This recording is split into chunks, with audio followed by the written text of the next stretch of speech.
Alrighty. Welcome everyone, and we are on Catalyst. We're in the bottom right hand corner of the map. Our Teal Zerg. Give it up for Baxster.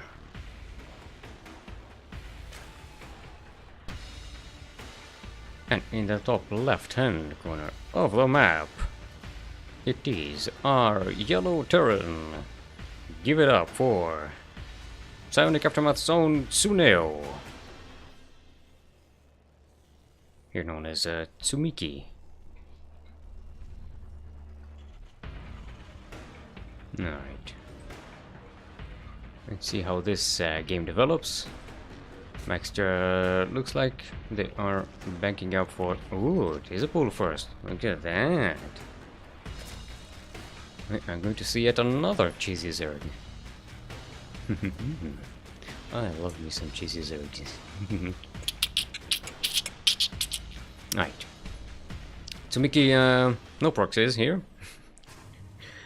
So, everyone keeps complaining about Terrans being proxy prone. And the 2x proxy is so strong and everything, but I don't actually see it all that much, to be honest. Yeah, most of the Terrans I'm casting play pretty standard, to be honest. You know. Alright. Yeah, so we keep going for this. Very simple, very per expand, very standard. Nothing shenanigans just yet.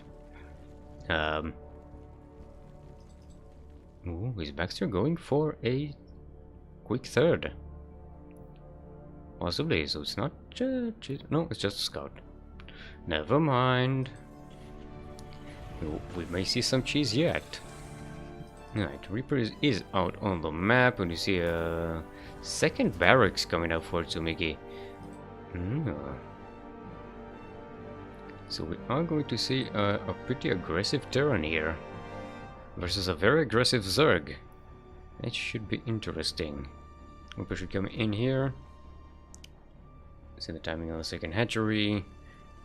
Catch a glimpse of that. You see the baiting nest? You gotta see the baiting nest. You gotta catch it. There we go. Add on. He sees the baiting nest, and all is good with the world. The world. Alright.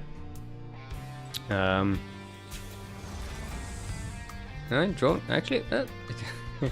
Drone had an opportunity to go inside, but definitely sees the two Raxes, which is extremely telling. When a Terran goes to Rax, it does two things. One, it means that your bio upgrades, steam and combat shields will probably be earlier, and your medivacs are going to be late. It's a very risky situation there. For a Terran. And we see Baxter getting the overload speed. That's going to help scouting, definitely, but not a lot of Zerglings so far. Only 6 out on the map. It's enough to chase the Reaper away. Might even get surrounded here. No, there's a bunker over there, and whoop, Baxter really should back off. Only losing one Zergling. No, Baxter actually going for a third hatchery. Did Baxter see the bunker and decide against Link Vein flooding here? So we don't see any banelings, you don't see any Zerglings being set up for banelings. No, we do see a lair coming up, so maybe oh, it's gonna be a drop, isn't it? It's gonna be a drop. Kirova Lords. I like me some Kirova Lords. They put banelings on things. Okay. Tsuniki's still not really aware of this, sending the Reaper again to check out the timing on the third hatchery. Bunkering up at home. I like the Widowmine additions here. You do see some medivacs coming out. So this is going to be a very powerful Terran army. Check upgrades. Oh, actually, Tsumiki not getting any of the upgrades. Where's Steam? Where's Combat Shield? Why would you get the Tech Lab if you don't get those? That's a bit of an oversight, I think. Looks like the engineering bay is going to be later as well, so... Yeah, Tsumiki's without any upgrades. Not +1, not Steam, not Combat Shields. The concussive, nothing. Just now starting on them. Now, if Baxter gives Tsumiki enough time, that could work, but let's see if they do. Widowmine's waddling across the map, going to be sneaky. Baxter might catch them here. Hello. Oh. Actually, maybe burying them under these two will be a nice catch. Going to supply block Baxter pretty hard at this point. No, looks like Tsubiki wants some drone kills. Yeah, getting a couple. It's not bad. There's another Widow Mine waiting for the next Crypto or Queen who march up that path. Alright. Baxter being a little late with returning their workers to work. Get back to work. The lazy drones. Work, damn you. Alright, so Mickey building up that force, gonna set up a third base and maybe start marching out across the map. Got a couple of tanks, just pretty damn strong. There's 2 tanks, plenty of marines, and a sneaky Widow Mine that's been here for a while. It's very difficult to see that that little thingy over here. Our forces are under attack. Right. You see this attack coming. Trying to set that overload, but it's a little bit late. Right. Tank backup is set. Again, because the combat shield is so late, it's kind of a trouble. All of these marines could have had so much more health in them at this point. His own creep. Oh, the Widow Mine shot, so good. Took out so many of these banelings. That is, look at that, 9 kills. That sneaky Widow Mine. It's been there for so long. This is so dirty. Oh boy, very nicely done. And that's the third hatchery. Baxter is getting another one. But yeah, that's basically very enormous by. Oh, that bailing speed is done now, but Tsumiki almost throws his entire army on them. You know, when you march away from the tanks and the Widow Mines, actually, that Widow Mine did more damage to the tank than the Zerglings did. But still, this was a very powerful push and puts Tsumiki so far ahead. And with these reinforcements coming out across the map, should be able to push through here, especially with the Marauders. They can tank all of these Baneling hits, keep the Marines alive, who do have combat shields by now, which increases their survivability by quite a bit. And yeah, I just don't see how Baxter can come back from this. Tsumiki just has so much. I mean, a lot of his forces aren't really being utilized at the moment. There we go. GG's gold. And that's Tsumiki, otherwise known as Tsuneo. Putting 1 point on the board here.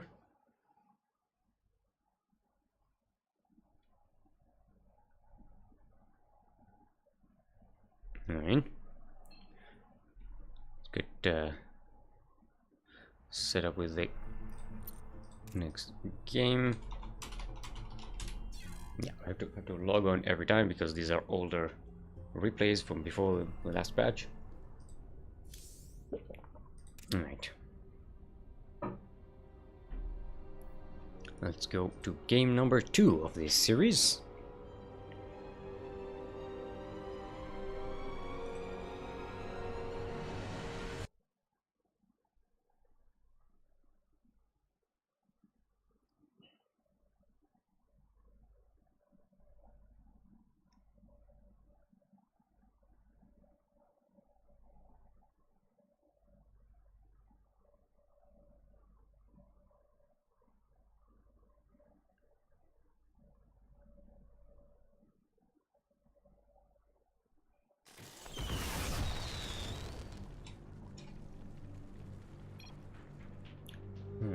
Righty. We are on Lost and Found. We're in the top right hand corner of the map. Our Teal Zerg. Give it up for Baxster. And in the bottom left hand corner of the map, our Yellow Terran, currently up 1 in this best of 3 series.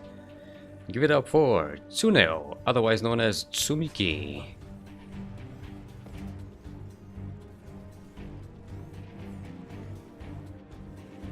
Now, are we going to see the same build for them? Tsumiki already setting up the barracks at home, so we'll probably see standard Reaper expand again.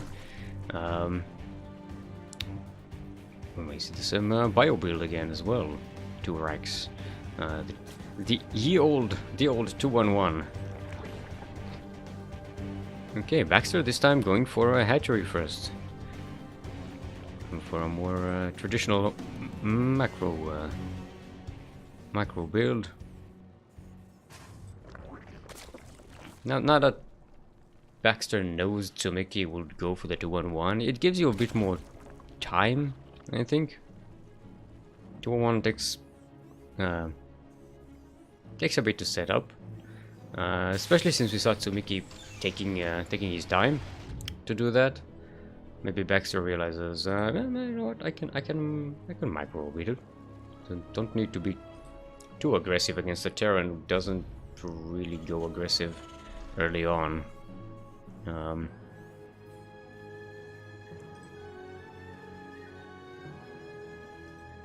Right. See a drone going out. Yep, that's going to be a scouting drone. No? Yes? No? Ooh, third hatch 2 minutes. Nice. There we go. Get greedy. Reaper is going to come in and scout that. Yeah, looks like setting up a path here. Since the pool is late, there's no don't have any queens or zerglings to take care of that Reaper, and it's a bit dangerous.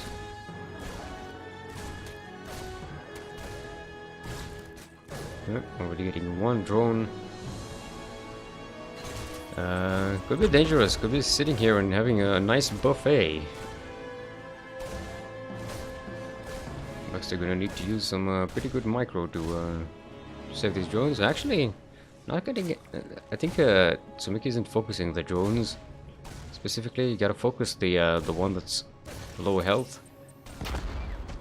And so far, only killing 1. That's a bit of a shame.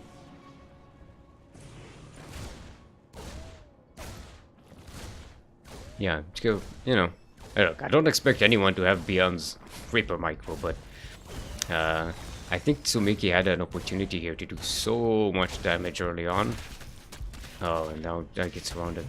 Oh, okay. Well, I get it. Look, it's okay. It's fine. It's fine. That Reaper still got the good scouts, saw all the hatcheries, saw the amount of zerglings, which is really important. Now, I'm a bit surprised Tsumiki isn't getting a bunker at home. That could have been... Yeah, there we go. There's a bunker, but it's going to be a little late. You gotta get that as soon as you see the zerglings so that it's ready by the time they're here. Because as it is, it's gonna be dangerous. Speed is a ways off, though, so there's that. And actually, Baxter is attacking without the bulk of the force, and that's proving to be a mistake. Only killing a couple of Marines here. And the bunker will be able to set up. Yeah, Baxter. I think Baxter, if Baxter waited a little more for all the Zerglings to be together, that could have been a very overwhelming force. Yeah, get a little bit quick here. Also, I think there was a bit of an overreaction to the Reaper. So that delayed speed, delayed the Binding Nest, delayed the Queens. And yeah, alright, so far neither of them really did any serious damage on the other side. Just trading a bit early game units. Speed is about to finish, and this flock of Zerglings is going to be real dangerous. There's a lot of Marines though, they do have Medivacs now. That's going to be nice. Steam is about to finish. This time, Tsumiki with the a lot more in tune with the upgrade timings this time. Nice! Baxter saving that overload with 1 health point. Okay. Baxter flirting with the bunker here. This is the amount of Marines. Gonna get some paintings, but Tsumiki jumps on it now. He has a chance to clear them out, but yeah, no, this is a bit much. Nice round of the tank. Baxter really has to get rid of that tank. The paintings are going to be absolutely useless with the tank around. Yep, there we go. Don't get any Marine kills, I think, yeah. 2 full Medivacs now headed towards Baxter's side of the map. And Baxter losing a lot of Zerglings and Banelings. Going to be stuck without a lot of army to defend. Might be nice to get a couple of Banelings. There we go. We know there's a bunch of Marines coming your way. Get some safety banes. They don't have speed yet, so it's going to find it very difficult to get connections here. Ooh, losing a lot of overloads. There's a supply block. Baxter. No, actually, let's do banes. Okay, this is some really good connection, clearing out a lot of the Bioforce. And there's only 5 Marines left. 4. That was the overloads in the end. Still not supply block though. Baxter had enough overloads for this, or at least very little army. Alright, getting a 4th base. Did Tsumiki see that? Yeah. Yeah. Tsumiki did see that, and will be in position to delay that. Should get a cancel here. Yeah, but this is looking very rough for Baxter.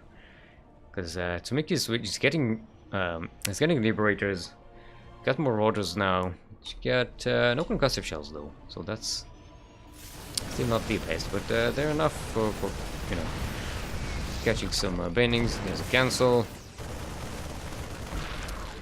Between the tanks and this small Bioforce, it's gonna be rough.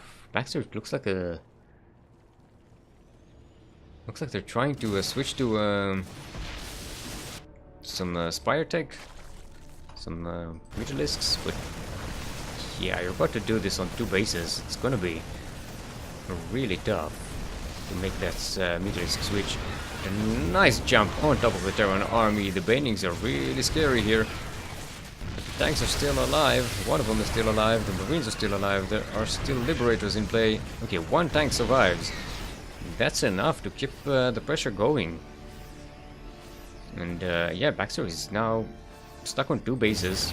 So Mickey has his 3rd being set up with some extra production, extra factories, extra barracks A, barracks A, barracks I, barracks C's, barracks A, barracks A. And I think this is going to be the end of it. So Mickey started stepping, doesn't want to lose here. Well, the Queen is down. Yeah, this is 60 army supply to 20. It's gonna be so hard. I mean, Baxter still has a lot of drones, but no bases to saturate them on. Banelings don't quite get all of the Bioforces, and this should be it.